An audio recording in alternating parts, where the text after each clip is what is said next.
भैया आप लोग भी बताइए, किसानों का जमीन क्यों वापस नहीं होगा? मेरी बात पूरा सुनिए, किसानों का जमीन वापस क्यों नहीं होगा? किसानों का जमीन भारत सरकार का नहीं है भैया, आप लोग भी सुनिए। क्योंकि जहां कोयला है वहीं आपको ड्यूटी दिया जाता है। लोग धरना करते हैं, आप लोग लाठी लेके जाते हैं, अच्छा बात है, आपका ड्यूटी है। आप हमारे ही भाई हैं, आप कोई अमीर के बेटे नहीं हैं, नहीं तो आप सीएसएफ की नौकरी नहीं करते हैं। सुनिए, मेरी बात पूरी सुनिए। जो लोग कहते हैं किसान को जमीन वापस नहीं देंगे, मैं उस सरकार से पूछूंगा, सरकार बना कब है रे? सरकार बना कब है? सरकार कब बना है? अरे भाई 15 अगस्त 1947 को। अरे हमारा दादाजी 1945 का है। मेरा दादाजी 1945 का है कि नहीं भाई? हमारे दादाजी 1945 के हैं। अरे सरकार जब पैदा नहीं हुआ था उससे कई हजार साल पहले खेत में रहा है। क्या ड्रामा करते हैं भाई, हिसाब नहीं दीजिएगा? क्या ड्रामा करते हैं आप? ये कौन सा ड्रामा करते हैं कि हिसाब नहीं दीजिएगा? किसको बेवकूफ बना रहे हैं? सरकार 1947 में बना है और हम 47 से हैं कि ईसा पूर्व से हैं, हम बुद्ध काल से हैं कि हड़प्पा काल से हैं कि उससे 1000 साल पहले से हैं, उसका कोई रिकॉर्ड भी नहीं है। जमीन हमारी है, जमीन हमारे पूर्वजों की है।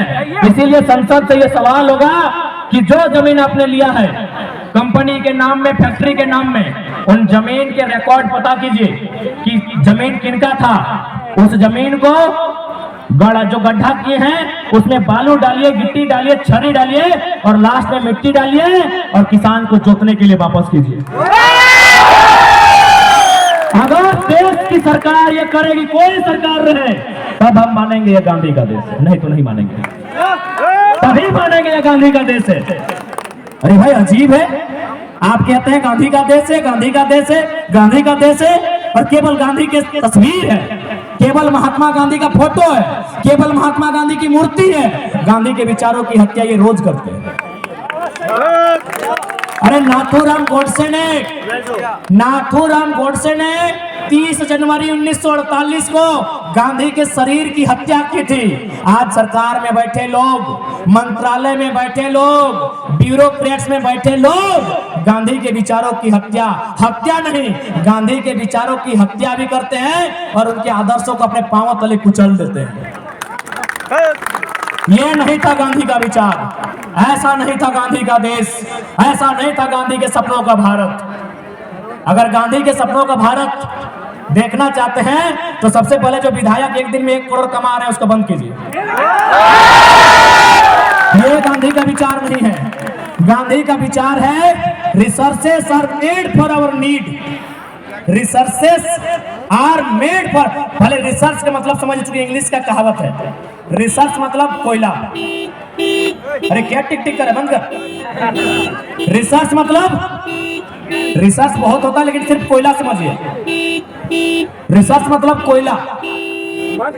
यानी क्या गांधी का स्टेटमेंट है, गांधी का विचार क्या है? Resources are made for our need, not for our greed. 1 crore आदमी एक दिन में कमा रहा है और उसी बेरमो में लोग भूख से मर रहे हैं, उसी बेरमो में लोग दुख से मर रहे हैं, उसी बेरमो में लोग गैस से मर रहे हैं, उसी बेरमो में लोग विस्थापित होकर मर रहे हैं, और आप कहते हैं गांधी का भारत है। नहीं, ये गांधी का भारत है। और साथ ही साथ मैं तमाम विधायक, तमाम सांसद जो अपने आंगन में, जो अपने कार्यालय में गांधी की तस्वीर लगाते हैं, देखिए नौटंकीबाजी मत कीजिए। उनको एक संदेश देंगे, नौटंकीबाजी मत कीजिए। अगर सच में गांधी को मानते हैं, सच में अगर डॉक्टर भीमराव अंबेडकर को मानते हैं, सच में अगर वीर भगत सिंह को मानते हैं, बिरसा भगवान को मानते हैं, विनोद बाबू को मानते हैं, सच में अगर आप अब्दुल कलाम को मानते हैं, तो अपनी 90% जमीन, अपना 90% टाका पैसा जनता को दान कीजिए, क्योंकि जनता ने आपको जिताया है। आप व्यापारी नहीं है, आप व्यापारी नहीं है भैया। अगर कोई व्यापारी करोड़ रुपया एक दिन में कमाए, हमको दिक्कत नहीं है। कोई अगर व्यापारी एक दिन में 1 करोड़ कमाएगा, हमको दिक्कत नहीं है, बिल्कुल दिक्कत नहीं है, वो व्यापार कर रहा है। कोई व्यापारी अगर दिन में लाखों रुपया कमाएगा, हमको दिक्कत नहीं है। कोई जनप्रतिनिधि अगर 1 रुपया एक्स्ट्रा कमाएगा, हमको दिक्कत है, क्योंकि अपने बाप के नहीं, हमारे वोट से वो नेता बना। इसलिए अपनी सारी प्रॉपर्टी 90% दान कीजिए, फिर गांधी की तस्वीर लगाइएगा। और हम लोग स्पष्ट कहेंगे, अगर लोकसभा का चुनाव जीतते हैं तो हमारा पहला घोषणा आज भी डंके की चोट में कहेंगे कि संसद में जब हमारी उपस्थिति होगी 75% जनता के बीच हम दे देंगे। जनता जो करे 75% सैलरी हम लोग जनता के बीच देंगे। दूसरा महत्वपूर्ण बात, हमारा क्षेत्र से बाहर एक बित्ता जमीन नहीं होगा। हम लीडर बनने आए हैं, ब्रोकर बनने नहीं आए हैं। हम लीडर बनने के लिए आए हैं, ब्रोकर बनने नहीं आए हैं। इसीलिए मेरे क्षेत्र के बाहर मेरा 1 इंच जमीन नहीं होगा। यदि आप सुन लेंगे, दीदी ले लो बोला नहीं है, यदि आप कभी भी सुन लेंगे कि जयराम महतो का 1 इंच जमीन उसके क्षेत्र के बाहर है, 2029 में हमको वोट मत कीजिएगा। पार्टी बदलने से देश नहीं बदलता है, नेता बदलने से देश नहीं बदलता है, सोच बदलने से देश बदलता है। और हमारी सोच स्पष्ट है, लीडर अगर हम हैं तो लीडर का मतलब होता है जनता के सुख दुख के लिए लड़ना। इन लोग तो पूरा झारखंड खरीद लिया है। और चूंकि हम लोग नई पार्टी बनाए हैं, हमारी पार्टी में एक नियम ये भी होगा कि एक पीढ़ी ऊपर एक पीढ़ी नीचे हम लोग ब्लड रिलेशन में टिकट देने नहीं जा रहे हैं। जैसे अभी अनूप के बहु विधायक सांसद लड़े लगलो, सांसद के बहु विधायक लड़ गए, यानी घरे घरे घरे ओटा हमनी पार्टी में ना बैठो, यानी एक पीढ़ी ऊपर एक पीढ़ी हेठे हमनी ब्लड रिलेशन में, यानी अपन रिश्तेदारी में कोई टिकट हमनी पार्टी से नहीं दिया। बिल्कुल नेपोटिज्म हमारी पार्टी में नहीं चलेगा। एक पीढ़ी ऊपर एक पीढ़ी नीचे।